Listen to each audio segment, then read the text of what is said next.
Assalamualaikum everyone. Welcome back to our channel Crack PPSC with Unza. Here is another most important topic जिसमें से 4 से 5 MCQs must हैं आपके SDO para के लिए, इसीलिए सबकी डिमांड पर ये नोट्स तैयार किए गए हैं। तो टॉपिक का नाम है इंटरप्रिटेशन ऑफ स्टैट्यूट्स। ये बहुत अहम है, इसमें आपको थोड़ी सी चीज़ें समझने की ज़रूरत है, उसके बाद ये सब कुछ आपके लिए ईजी हो जाएगा। इसमें सबसे पहले आपको समझना है कि ये अपने आप में इसका क्या मतलब है। इंटरप्रिटेशन का मतलब क्या होता है? समझना, किसी चीज़ का मतलब निकालना, ठीक है। तो इंटरप्रिटेशन का मतलब हो गया understanding the meaning, what was the intention behind it, ये आता है इंटरप्रिटेशन में। इस बार स्टैट्यूट्स की अगर हम बात करते हैं, स्टैट्यूट्स क्या होता है? कोई भी एक्ट, कोई भी लॉ, कोई भी ऑर्डर जो कि पेश किया गया था, उसे हम ऐड करते हैं स्टैट्यूट्स की कैटेगरी में, ठीक है। तो अब कोई भी लॉ, कोई भी एक्ट जो कि पास हुआ, ठीक है। और ये बात जो कि अहम याद रखने वाली है, इंपॉर्टेंट, आपका MCQ भी हो सकता है ये, कि एक्ट जो पास होगा प्रोविंशियल या फिर फेडरल, प्रोविंशियल या फेडरल लेजिस्लेचर जो एक्ट पास करेगी, ठीक है। Any law, any act passed by provincial और फेडरल लेजिस्लेचर, ठीक है। तो इसमें इसके अगर हम देखें क्या क्या इंक्लूड होता है, एक्ट इंक्लूड होते हैं इसमें, ऑर्डर्स कोई भी आ सकते हैं, ऑर्डिनेंस इंक्लूड होते हैं, और डेलीगेटेड लेजिस्लेचर इसमें क्या आ सकता है आप लोगों को अगर पता हो। वैसे तो ये इतना डिटेल में जाने की जरूरत नहीं है, लेकिन फिर भी मैं बता देती हूँ। MNAs हो गए, MPAs हो गए, ये डेलीगेटेड लेजिस्लेचर्स में आते हैं, सेनेटर्स हो गए, ठीक है। तो ये 3-4 चीज़ें हैं जो इसके अंदर आती हैं। तो इसका क्या मतलब हुआ? अब इंटरप्रिटेशन ऑफ स्टैट्यूट्स का क्या मतलब हुआ कि समझना वो एक्ट जो कि पास किया है प्रोविंशियल गवर्नमेंट, प्रोविंशियल लेजिस्लेचर ने या फेडरल लेजिस्लेचर ने जो एक्ट पास किया है, उसे समझना कि क्यों पास किया है, इसमें क्या मतलब हो सकता है, उस किस वर्ड का क्या मतलब हो सकता है, कौन सी चीज़ कहाँ लग सकती है, ठीक है। तो ये मतलब होता है इसका। आगे चलते हैं इसके पर्पस की तरफ। क्या पर्पस था, क्या ऑब्जेक्टिव है, क्या क्यों ज़रूरी है इंटरप्रेट करना क्यों ज़रूरी है, ठीक है। तो सबसे पहले इट इंश्योर्स कंसिस्टेंसी। आपको पता है कि बहुत ज़्यादा क्लैशेस हो जाते हैं लॉज को लेकर, लॉज के मीनिंग्स को लेकर। तो क्या है, जब आप एक दफ़ा मीनिंग को समझ लेते हो तो आप ये कंसिस्टेंसी इंश्योर करते हो, आप uniform application of the law, फिर सबके लिए उस लॉ में उस वर्ड का वही मीनिंग रहता है, किसी के लिए आप अपनी मर्जी से चेंज नहीं कर देते हो, ठीक है। तो uniform application of the law, consistency, ठीक है। प्रमोट करती है प्रेडिक्टेबिलिटी, यानी कि आप अगर कोई बिजनेसमैन है, किसी ने कोई भी इंस्टीट्यूशन खोला है, कुछ भी खोला है, तो उसके लिए क्या फ़ायदा होगा कि उसे पहले से ही अगर लॉज पता होंगे तो वो उसी लॉ के दायरा कार के अंदर रहते हुए अपना वो काम करेगा, उन्हीं चीज़ों को लेते हुए। तो ऑलरेडी प्रेडिक्टेबिलिटी ये इंश्योर कर देता है, ठीक है। मेंटेन्स फेयरनेस मीन्स जस्ट, ठीक है, आपके अदलो इंसाफ उसको मेंटेन रखता है। इस्टेब्लिश करता है लीगल प्रेसिडेंट्स बहुत अहम चीज़ है इसमें। क्या है कि ये ऑलरेडी इसने ऐसे प्रिंसिपल्स, ऐसे रूल्स, ऐसे गाइडलाइंस सेट कर दिए हैं जो कि आइंदा अगर केसेस कोई आ भी जाते हैं उससे रिलेटेड, तो उसमें भी वही फॉलो होते हैं फिर, ठीक है। तो ऐसे वो प्रिंसिपल सेट हो गए हैं कि आगे अगर कोई केस आ भी जाता है तो उसमें यही फॉलो होगा। तो इंश्योर कर रहा है, स्टैब्लिश कर रहा है लीगल प्रेसिडेंट्स। उसके बाद प्रोवाइड करे आपको क्लैरिटी किस चीज़ को लेकर, लोगों के राइट्स को लेकर, आपकी क्या रिस्पॉन्सिबिलिटीज़ हैं उनको लेकर, आपके क्या राइट्स हैं उन्हें लेकर तो इन सब को लेकर और बहुत सब सारी चीज़ों को लेकर क्लैरिटी आपको पेश करता है, ठीक है। तो क्या कंसिस्टेंसी शो कर रहा है कि यूनिफॉर्म एप्लीकेशन होगी अब इस लॉ की, हर जगह सेम तरीके से ये लॉ लगेगा।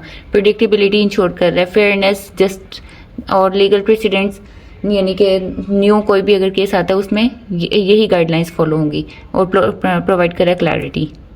इसके अलावा एक और अहम चीज़ क्या है, जो कि जजेस के लिए, अगर हम कहेंगे कि जजेस के लिए ये क्यों अहम है, क्योंकि जजेस ने, अगर आपको पता है कि रिटेन करना है जस्टिस रिटेन करने के लिए आपको पता है क्या करना पड़ेगा। जस्टिस पहले जजेस को खुद पता होना चाहिए ना कि किस चीज़ का क्या मतलब है, किस लॉ का, किस स्टैट्यूट का क्या मतलब है, ठीक है। तो अगर उसने रिटेन करना है जस्टिस, तो उसके लिए ज़रूरी है कि जजेस को ये बात पता हो कि किस लॉ का, किस एक्ट का क्या मतलब है, ठीक है। तो वो इंटरप्रेट करेगा। Interpretation of statute to retain justice is the primary function of जजेस।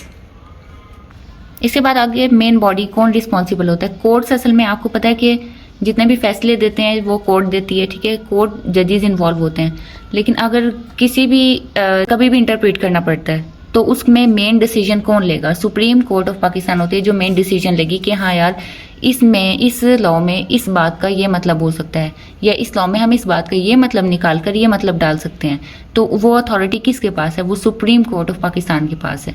ठीक है, तो जितने भी इंटरप्रिटेशन की जिम्मेदारी समझ लें किसके पास होती है? सुप्रीम कोर्ट ऑफ पाकिस्तान के पास होती है। अब जो है ना, सुप्रीम कोर्ट ऑफ पाकिस्तान हो, कोई भी जज हो, कुछ भी हो, वो कभी भी इंटरप्रिटेशन ऐसे नहीं उठा के कर देगा अपनी मर्जी से कि हाँ जी मैंने तो इसका ये मतलब लेना था, ले लिया। नो, इससे कुछ रूल्स हैं, उन रूल्स को फॉलो करते हुए उन रूल्स की बेस पर वो इंटरप्रिटेशन होती है। ठीक है, अब वो कौन कौन से हैं? Primary and secondary. सेकेंडरी जो है वो हमारी इसमें नहीं है और ना इतने अभी अहम है। हमारे ज़्यादा इंपॉर्टेंट जो कि फेमस कह लें वो है प्राइमरी, और हमने प्राइमरी पे फोकस करना है। ठीक है, तो प्राइमरी देखते हैं। तो प्राइमरी में ना आपके सबसे पहले आता है लिटरल रूल, दूसरा आता है मिसचीफ रूल, तीसरा आता है आपका गोल्डन रूल, चौथा आता है harmonious construction rule, that is purposive rule. ठीक है, ये चार जो है ये बहुत अहम है। इन्हीं की बेस पर जो है ना आपके सारी तो नहीं लेकिन 90% इंटरप्रिटेशंस इन्हीं की बेस पर होती हैं। ठीक है, सबसे पहले आ गया आपका लिटरल रूल। लिटरल रूल हमें क्या कहता है? इसमें ना आपने लिटरल, उसका लिटरल मीनिंग देखना होता है, उसका आम मीनिंग, आम लैंग्वेज में, हमारी डेली लैंग्वेज में उस बात का क्या मीनिंग आता है। ठीक है, वो देखना होता है इसमें, क्या आपकी ऑर्डिनरी लैंग्वेज में या उसका क्या मतलब है। फॉर एग्जाम्पल मैंने लिखी भी है, ये कॉमन सी एग्जाम्पल आप लोगों को सिर्फ समझाने के लिए लिखी है। ठीक है, फॉर एग्जाम्पल अगर ऐसे एक बात होती है कि दिन में तारे दिखाना, वैसे तो आपको पता है दिन में तारे दिखाने का क्या मतलब होता है कि तेरी ऐसी की तैसी कर देनी है मैंने, ठीक है ना, टू गिव टफ टाइम। लेकिन क्या होता है लिटरल मीनिंग में इसका क्या मतलब होगा? लिटरल मीनिंग में इसका ये मतलब नहीं होगा जो इस प्रोवर्ब का मतलब समझा जाता है टफ टाइम देना। लिटरल मीनिंग में इसका मतलब वही समझा जाएगा कि हाँ दिन के वक्त आपको तारे दिखाए जा रहे हैं, एलईडी पर दिखा दें, टीवी पर दिखा दें। ठीक है, दिन में तारे दिखाएं, तो वो लिटरल मीनिंग में आएगा कि हाँ जी आपने सितारे दिखा दिए जी दिन में, ये वो वाला मीनिंग आएगा, not the actual meaning that is कि हमने वो जो है ना टफ टाइम देना। ठीक है, तो लिटरल मीनिंग में ये बात चलती है कि आप उसका आम मतलब देखोगे, डेली लैंग्वेज में यूज होने के लिए जो भी मतलब होते हैं बस वो देखते हैं इसमें आप प्रोवर्ब्स या उसका एक्चुअल मीनिंग लॉ वाला मतलब नहीं देखते होते। ठीक है, फॉर एग्जाम्पल व्हीकल्स, हम कहते हैं कोई भी व्हीकल है जो वो यहाँ पर वो इस फुटपाथ से नहीं गुजर सकती, उस व्हीकल का मतलब कोई भी व्हीकल फुटपाथ से नहीं गुजर सकती, B it a car, B it a truck, B it a bicycle, B it a anything. ठीक है, कोई भी व्हीकल, तो लिटरल मीनिंग का क्या मतलब हुआ कि कोई भी व्हीकल नहीं गुजर सकती, तो इसका मतलब जितनी भी व्हीकल्स हैं, जितने भी ट्रांसपोर्ट के मीन्स हैं वो नहीं गुजर सकते यहाँ से। इसके बाद अगला है आपका मिसचीफ रूल। मिसचीफ रूल में क्या होता है? मिसचीफ रूल लिटरल रूल के बिल्कुल ऑपोजिट है। ठीक है, तो मिसचीफ रूल में क्या होता है कि इसमें आप अपना आम घर वाला मतलब नहीं लेते। ठीक है, जिस चीज़ का एग्जैक्ट जो मतलब है कानून में, उस चीज़ का जो मतलब है वही लिया जाएगा। फॉर एग्जाम्पल दिन में तारे दिखाना की ही दोबारा अगर मैं एग्जाम्पल लूँ तो इसका मतलब अब ये नहीं लिया जाएगा मिसचीफ रूल में कि हाँ जी दिन में मैंने तारे देख लिए किसी भी तरह से, टीवी पर या किसी भी तरह से। नो, इसका एक्चुअल मीनिंग क्या होता है आप सबको पता है, वही मीनिंग लिया जाएगा कि गिविंग टफ टाइम। तो लेजिस्लेटिव इंटेंट यानी लेजिस्लेटिव लैंग्वेज उसमें देखी जाती है, not the literal meaning. Okay, तो लिटरल रूल और मिसचीफ रूल दोनों एक दूसरे के ऑपोजिट हैं।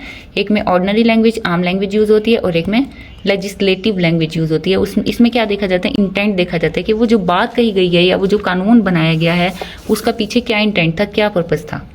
ठीक है, ये देखें लिखा भी है मैंने कि इट अलाउ जजेस to look beyond literal meaning. अपने लिटरल मीनिंग से हटकर आप मीनिंग देखो ताकि आपको उस लॉ का मतलब यानी पर्पस पता चले। ठीक है, अगर अपनी लैंग्वेज में देखते रह गए फिर कैसे पर्पस पता चलेगा? बहुत सी चीज़ें ऐसी होती हैं जो हमारी लैंग्वेज में ज़रूरी नहीं है कि वो फिर सही मतलब दें। फॉर एग्जांपल सीआरपीसी, अगर आप सीआरपीसी अभी आप लोगों ने पढ़ाई है, ठीक है, वो किस लिए होता है? अगर उसको एज अ होल हम मतलब देखें तो आपको पता है वो क्रिमिनल केसेस के लिए होता है। तो जो भी होगा उसमें क्रिमिनल केसेस से रिलेटेड होगा, ना कि अब हम उसका एक एक वर्ड का उसके अंदर उठाकर मीनिंग देखेंगे। ठीक है, अपनी लैंग्वेज में नहीं फिर उसको लिटरल में नहीं लेकर आएंगे। अब आगे चलते हैं थर्ड की तरफ, that is golden rule. Golden rule acts as intermediary between mischief and literal. ये रहा, ये देखिए इट एक्ट्स एज इंटरमीडिएरी, दरमियान में रखा है मैंने इसको, लिटरल रूल और मिसचीफ रूल के दरमियान में। क्यों रखा है इसको? क्योंकि ना हम अब यहाँ पर ना कोर्ट के पास ये पावर होती है कि अगर आपको लग रहा है कि लिटरल मीनिंग में या उसका कोई ऐसा सही मतलब नहीं निकल रहा है जो अप्रोप्रिएट होना चाहिए, यार ये तो फजूल सा मतलब निकल रहा है, तो क्या करेंगे? वो उसको मॉडिफाई करेंगे और ले आएंगे मिसचीफ, मॉडिफाई करेंगे और कुछ ऐसा वर्ड बना देंगे जो कि लेजिस्लेटिव बन जाए। मिसचीफ कभी काम करे, लिटरल को ही उठाए और मिसचीफ वाला काम भी शुरू कर दे। ठीक है, फॉर एग्जाम्पल, अच्छा मैं इसकी आसान से एग्जाम्पल देके आप लोगों को समझा देती हूँ। इसकी एग्जाम्पल देखें, फॉर एग्जाम्पल अगर हम एक लॉ पास हुआ है जी जिसमें लिखा हुआ है कि whoever enters the restricted area shall be punished, ठीक है, अगर किसी ने भी इस रिस्ट्रिक्टेड एरिया में, इस दायरे कार में एंटर होने की कोशिश की, उसे पनिश की जाएगी, ठीक है। तो अब इसका लिटरल मीनिंग आप लोग भी समझते हैं क्या बनेगा। इसका लिटरल मीनिंग बनेगा कि हूएवर का मतलब कोई भी बंदा, तो इसका मतलब कि पुलिस भी, अगर उस पुलिस जो कि उसी केस की ड्यूटी पर है, ठीक है, अगर वो भी उस रिस्ट्रिक्टेड एरिया में दाखिल होगी तो वो भी पनिश की जाएगी। लिटरल मीनिंग तो ये निकलता है। लेकिन अब गोल्डन हमें क्या फायदा देगा, ये जो गोल्डन रूल हम पढ़ेंगे हमें क्या फायदा देगा कि आप मॉडिफाई कर सकते हो, मॉडिफाई करो और यहाँ से अपनी अपनी लिटरल मीनिंग वाली आधी बात निकालो, एक्सक्लूड कर दो उस पुलिस को और मॉडिफाई हो गया, ठीक है। तो ये मतलब होता है कि अब आपने, अब ये लेजिस्लेटिव लैंग्वेज में आ गया कि अब वो जो, ये तो फजूल बात होगी ना यार कि पुलिस ही ना जा सके जो इन्वेस्टिगेट कर रही है, तो ये तो फजूल बात होगी ना। तो अब लेजिस्लेटिव मीनिंग उसका क्या निकलेगा कि हाँ यार पुलिस तो जा सकती है, तो यानी कि मिसचीफ मीनिंग क्या निकलेगा, पुलिस तो जा सकती है। तो गोल्डन रूल ये अलाउ करता है कि आप उसमें इस लिटरल में मॉडिफिकेशन करके एक सही अप्रोप्रिएट मीनिंग निकाल सकते हो, ठीक है। तो इसकी एग्जाम्पल नंबर 2 भी देख लेते हैं साथ ही। एक पर्सन था जो कि कोई भी पर्सन फुटपाथ पर व्हीकल के साथ नहीं आ सकता, ठीक है, यानी कोई भी व्हीकल फुटपाथ पर नहीं आ सकती। अब इसका, अब फिर वही बात आ गई, लिटरल मीनिंग मैंने भी एग्जांपल दी थी। व्हीकल का मतलब any type of vehicle, B it car, bicycle या कोई भी। तो लिटरल मीनिंग तो ये निकलता है ना कि इवन के व्हील चेयर भी नहीं आप यूज कर सकते फुटपाथ पर। लेकिन ये तो कॉमन सेंस नहीं बनती ना, तो फिर क्या होगा, तो फिर एग्जाम्पल क्या आई, हमने गोल्डन रूल की तरफ गए। हम गोल्डन रूल क्या कहता है कि आप इसे मॉडिफाई करो और व्हील चेयर्स को निकाल दो, ठीक है, कि हाँ व्हील चेयर्स आ सकती हैं, मॉडिफिकेशन कर दी हमने। तो ये गोल्डन रूल ये करता है कि एक सेंसिबल अप्रोच आपको देता है, एक अप्रोप्रिएट अप्रोच आपको दे देता है, ठीक है। तो यहाँ पढ़ भी लेते हैं थोड़ा सा। तो इट अलाउज द जजेस, ये देखिए मैंने लिखा भी है कि ये जजेस को अलाउ करिए कि आप मोस्ट सेंसिबल मीनिंग उस चीज का निकालें, मोस्ट अप्रोप्रिएट मीनिंग उस चीज का निकाल लें। ये देखिए, इट अलाउज द जजेस to use the most sensible meaning, most appropriate meaning.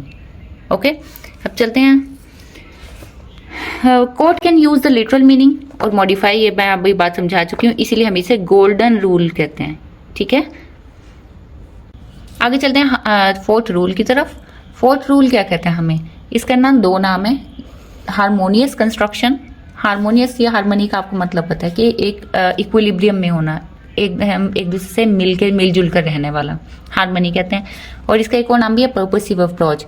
दोनों ये नाम इसलिए हैं क्योंकि ये दोनों मीनिंग से ही ये रूल चलता है, ठीक है। अब इसका पहला पर्पसिव अप्रोच के लिहाज से अगर हम मीनिंग देखें तो देखें, अगर एक कानून है, ठीक है, एक कानून की एक आर्टिकल या एक सेक्शन कोई बात कर रहा है, दूसरा सेक्शन कोई बात कर रहा है। अब हम तो कहेंगे ना यार ये तो हार्मनी है ही नहीं, ये क्या मतलब हुआ, हम इसको फॉलो करें कि उसको फॉलो करें। तो ये रूल क्या कहता है कि आप पूरा उस चीज को पढ़ो, उस आर्टिकल को पढ़ो, उस एक्ट को पूरा पढ़ो और उसका जो भी आपको लग रहा है ना कि वो किस पर्पस के लिए बना है, बस उसी पर्पस पे चलो, ठीक है। ये होता है just read it and as a whole, आप उसका पर्पस ले लो और उसके अकॉर्डिंग आप चलो, ये मीनिंग ले लो, ठीक है। लेकिन एक और मीनिंग अगर हम लेना चाहें हारमोनियस का, कि अब ये आ गया, यहाँ पे हमने बात की पहले कि एक ही कानून थी, उसमें दोनों उसके आर्टिकल्स या उसके सेक्शंस में आपस में कॉन्ट्राडिक्ट कर रहे थे। यहाँ पर अब बात आ गई हारमोनियस की कि दो, अगर कानून ही 2 अलग हैं, एक लॉ कह रहा है जो हमें दे रहा है फ्रीडम ऑफ स्पीच और दूसरा लॉ हमें कह रहा है कि जो है ना यार डिफेमेशन पर कोई लॉ है कि आप किसी के साथ कुछ गलत नहीं कर सकते हो वाला, या किसी को कुछ गलत नहीं कह सकते हो। तो क्या करेंगे कि हम कहेंगे यार एक लॉ तो हमें कह रहा है कि, ये देखिए कि एक लॉ तो हमें कह रहा है कि हाँ जी तुम कुछ भी बोल दो आराम से, और एक लॉ हमें मना भी कर रहा है कि डिफेम नहीं करना। तो ये क्या बात हुई, तो फिर यहाँ पर आता है रूल ऑफ हारमोनियस कंस्ट्रक्शन कि यार अब तुम ये करो कि बोलो जरूर बोलो, लेकिन इतना बोलो, यानी इन दोनों को मिला दो, इतना बोलो कि दूसरे को गलत ना लगे, दूसरे को बुरा ना लगे, ठीक है। कि फ्रीडम ऑफ स्पीच आपके पास है लेकिन इतना है कि आप के दूसरे को भी बुरा ना लगे, ठीक है। तो दोनों को, ये देखो दोनों को मिलाकर आपस में एक सही अप्रोच आ गई। तो ये 2 मीनिंग हो गए इस लॉ के, कि एक तो है कि एक ही कानून में दो अलग अलग बातें हो रही हैं, तो आप क्या करो, एज अ होल उसको पढ़ो और एज अ होल उसका मीनिंग लो और उसके मुताबिक चलो। और दूसरी क्या कि अगर 2 कानून अलग अलग हैं, एक कह रहा है कि जी तुम बोल सकते हो और दूसरा कह रहा है नहीं तुम ऐसे नहीं बोल सकते, तो हम क्या करें, तो यार दोनों मिलो, आपस में कोई बातचीत करो, बैठो और उसका एक हल निकालो। वो ये कि चलो बोल लो लेकिन इतना बोलो कि दूसरे की फीलिंग्स हर्ट ना हो, ठीक है। तो ये थे आप लोगों के रूल्स। अच्छा, ये मैं इतना क्लोज करके इसलिए पढ़ा रही हूँ क्योंकि ग्रुप में आप लोगों को इसके नोट्स ऑलरेडी मैं पहुंचा चुकी हूँ, ठीक है, तो इसलिए मुझे इसको पूरा फोकस में नहीं लेना पड़ा। इसके बाद एक और चीज़ है जो कि यूज़ हुई है, एड्स। एड्स की बात करें अगर हम, तो एड्स क्या होते हैं? एड्स होते हैं दो तरह के, एक होते हैं एक्सटर्नल एड्स, ठीक है, और एक होते हैं इंटरनल एड्स। एक्सटर्नल और इंटरनल, ये आप लोगों को जो वन लाइनर प्रोवाइड किया गया ना उसमें ये बात लिखी हुई है, इसलिए मैं यहाँ कवर करना चाह रही हूँ। एक्सटर्नल एड्स बच्चों, कोई भी ऐसी चीज़ देखें, अगर कोर्ट है या कोई जज है, वो उसको कोई चीज़ नहीं समझ आ रही, कोई वर्ड नहीं समझ आ रहा, फॉर एग्जांपल व्हीकल ले लो, व्हीकल ले लो कि व्हीकल का उसको मतलब समझ नहीं आ रहा। वैसे तो ऑब्वियस सी बात है कि व्हीकल का मतलब उसे पता होगा, लेकिन हम अपने एग्जांपल के लिए ले लेते हैं कि फॉर एग्जांपल उसे व्हीकल का मतलब समझ नहीं आ रहा, तो वो क्या करेगा? वो बाहर से कोई एड लेगा, एक्सटर्नल एड लेगा, मतलब कि वो बाहर से कोई डिक्शनरी ले सकता है, ठीक है, वो कोई भी डिक्शनरी ले सकता है, बाहर से कोई भी ट्रांसलेशन वाली हेल्प ले सकता है।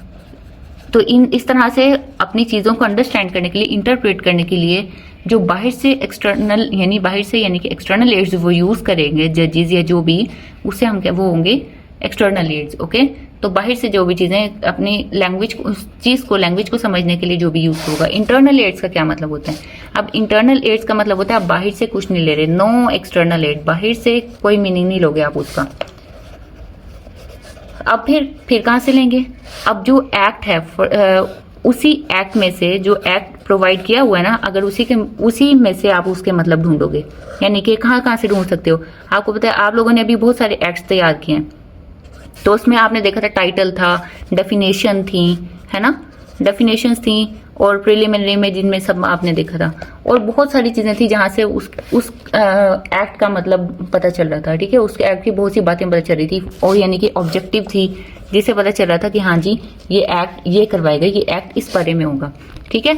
तो इंटरनल एड में क्या आता है कि आप बाहर से कोई डिक्शनरी कुछ नहीं उठा रहे, आप उसी एक्ट को देखोगे, उसी के टाइटल से, उसी के डेफिनेशन से, उसी के ऑब्जेक्टिव से, और बहुत सारी चीजों से बातें पता लगाओगे कि उस एक्ट का क्या मतलब हो सकता है, क्या पर्पस हो सकता है। इस चीज को इग्नोर करें, इन कीड़ों को बस अब समझने पे फोकस करें, ठीक है।